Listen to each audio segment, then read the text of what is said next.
நண்பர்கள் நம்ம இன்றைக்கி என்ன பார்க்க போகிறோம்னா 12th பாலிட்டியில் ஒவ்வொரு லெசனுக்கும் புக் பேக் ஆன்சர் போட்டிருக்கேன்.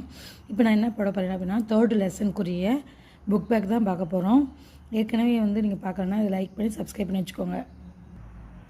12th பாலிட்டியில் 3rd லெசன் ஆட்சித்துறை, அது புக் பேக் தான் பார்க்க போகிறோம். இந்தியாவின் குடியரசுத் தலைவர் எவ்வாறு அழைக்கப்படுகிறார்னா அரசின் அரசமைப்பு தலைவர். இந்தியாவின் உண்மையான ஆட்சியாளர்னா பிரதமர். அரசாங்கத்தின் தலைவர் பிரதமர்.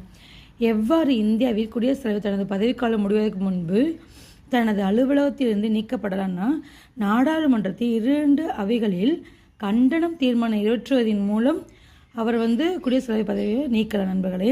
அதுக்கு ஆர்டிக்கல் 61. குடியரசுத் தலைவர் மரணத்தின் போது குடியரசு துணைத் தலைவர் எவ்வளவு காலம் குடியரசுத் தலைவர் பதவி வைக்கலாம் அப்படின்னா அதிகபட்சமாக 6 மாதங்கள். அதுக்குள்ளே என்ன பண்ணணும், நாடாளுமன்ற அவையில் கூப்பிட்டு அதுக்கப்புறம் குடியரசுத் தலைவர் தேர்ந்தெடுத்துடும் நண்பர்களே. அவங்களுக்கு அதிகபட்சம்னா 6 மாதம்தான். குடியரசுத் தலைவர்களின் தேர்தல் தொடர்பான முடிவு செய்கிறது யாருன்னா நாடாளுமன்றம். கேபினெட் அமைச்சர்களில் எந்த அமைச்சர்கள் உறுப்பினர்கள் உள்ளன அப்படின்னா கேபினெட் தகுதியுள்ள அமைச்சர்கள்.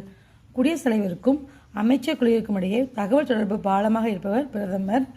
ஆர்டிக்கல் 78 பிரதமருடைய கடமை. மக்களவை எத்தனை உறுப்பினர்கள் உள்ளன அப்படின்னா 245. அதில் 2 பேர் ஆங்கிலோ இந்திய நண்பர்களையும். பாதுகாப்பு படைகளின் தலைமை அதிகாரி யாருன்னா இந்திய குடியரசுத் தலைவர். மாநிலங்களவையை தலைமை வைத்து நடத்துவர் யாருன்னா குடியரசு துணைத் தலைவர், அது தலைவர்னு சொல்லுவாங்க நண்பர்களே. மாநிலங்களவையின் மொத்த உறுப்பினர்கள் 250 உறுப்பினர்கள்.